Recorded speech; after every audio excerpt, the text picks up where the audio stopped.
இன்றைக்கு ரெகுபயாமை குறித்து கற்றுக்கொள்ள கர்த்தர் நமக்கு உதவி செய்வாராக. ரெகுபயாம் சாலமோனுடைய குமாரன், தாயின் பேர் நாமாள். 41 வயதில் ராஜாவானான். 17 ஆண்டுகள் எருசலேமில் அரசாண்டான். சாலமோனுக்கு பிறகு ரெகுபயாம் ராஜாவானதுனால ஜனங்கள் வந்து தங்கள் பாரங்களை குறைக்க வேண்டும் என்று கேட்டுக்கொண்டார்கள்.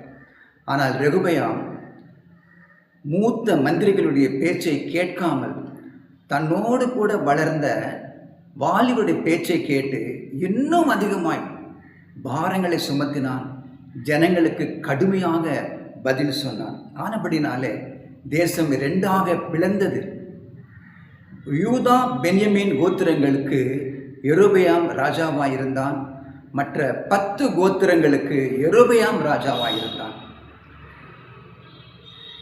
2 நாளாகவும் 12-14 ரெகுபெயாம் கர்த்தரை தேடுகிறதுக்கு தன் இருதயத்தை நேராக்காமல் பொல்லாப்பானதை செய்தான் என்று வாசிக்கிறோம்.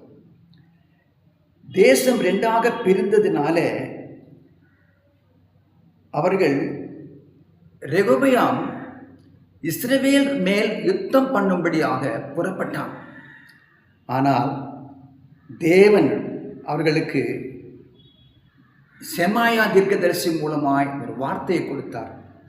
1 ராஜாக்கள் 12:24 நீங்கள் போகாமலும் இஸ்ரவேல் புத்திரரான தனது சகோதரரோடு யுத்தம் பண்ணாமலும் அவரவர் தம் வீட்டுக்கு திரும்புங்கள், என்னாலே இந்த காரியம் நடந்தது என்று கர்த்தர் சொன்னதினாலே யுத்தம் பண்ணாமல் திரும்பி போனார்கள்.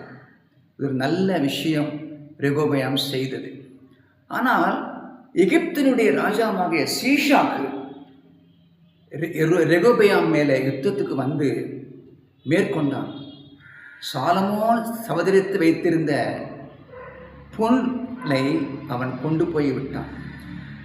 தளவரிசைகளிலே வைக்கும்படியாக பொன்னால் செய்யப்பட்ட பரிசைகளை எகிப்து ராஜா கொண்டு போய் விட்டான். ரெகுபெயாம் அதற்கு பதிலாக வெண்கல பரிசுகளை வைத்தான். இப்படிப்பட்ட ஒரு பொல்லாத ஒரு தேசமாய் யூதா தேசம் மாறிவிட்டது. ராஜா எப்படியோ தேசம் அப்படியே இருக்கும் என்று சொல்லப்பட்டது போல யூதா தேசம் பாதிக்கப்பட்டது.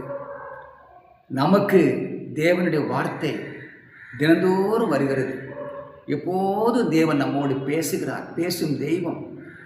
நாமும் கூட தேவனுக்கு கீழ்ப்படிந்து, அனுபவமுள்ள மூத்த ஊழியக்காரர்களுக்கு கீழ்ப்படிந்து நாம் வாழும் பொழுது தேவனுடைய பரிபூர்ணமான ஆசீர்வாதங்களையும் நடத்திப்பையும் பெற்றுக்கொள்ளலாம்.